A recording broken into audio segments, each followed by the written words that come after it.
Mommy! Courtney wouldn't leave her alone until she unlatched the door and came out. She stomped her foot on the ground, upset that Courtney wouldn't leave her alone. She jumped up from the side of her bed and swung her bedroom door wide open. "Courtney, what do you want?" Heaven yelled at the boy. "Mommy, we're hungry." His small eyes pleaded with her to feed him. She remembered her children hadn't eaten since the day before.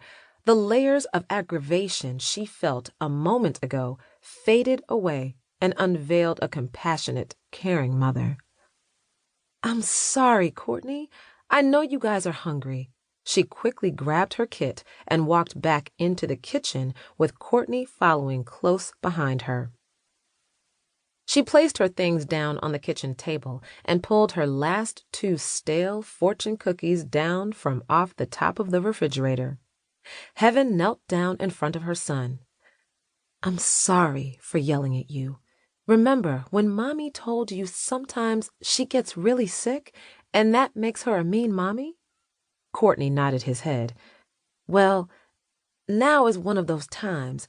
Mommy really has to take some of her medicine before she gets any sicker. Take these." She handed them the 2 fortune cookies.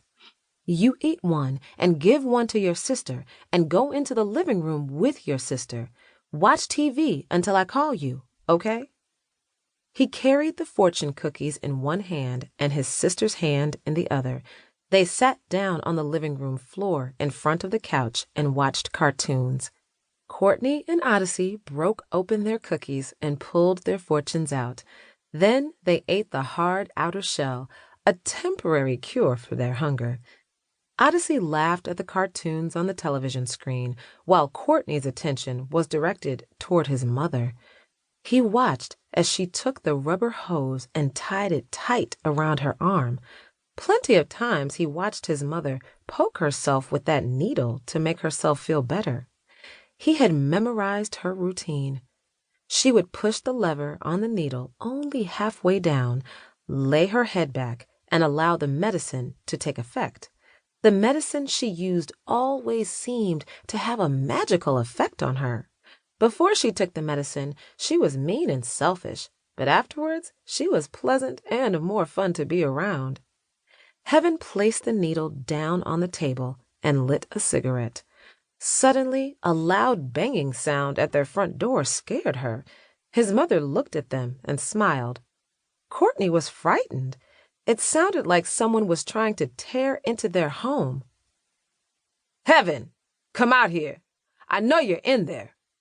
Heaven lifted herself from the raggedy but comfortable chair she was sitting in and dragged herself to answer the front door. When she opened the front door, her next-door neighbor, Art, verbally attacked her. "Heaven, where's my stuff?"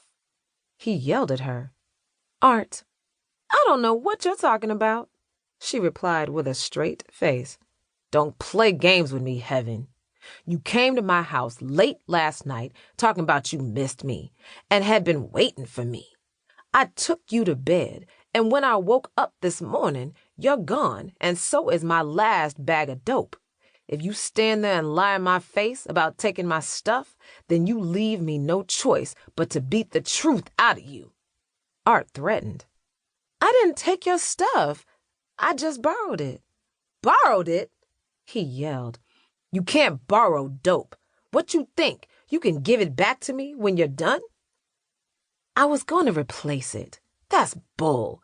Heaven, if you don't return my stuff right now—" Art tried to open the screen door, but Heaven had it locked. "Where is it?" "Gone." "Gone? What you mean by gone? You couldn't have used all that dope that quickly." "Art, it wasn't that much in the bag to begin with.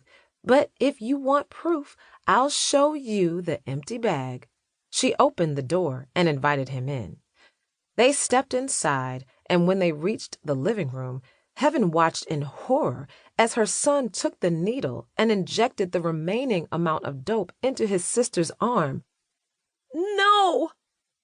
Heaven screamed. She dashed to her daughter, and the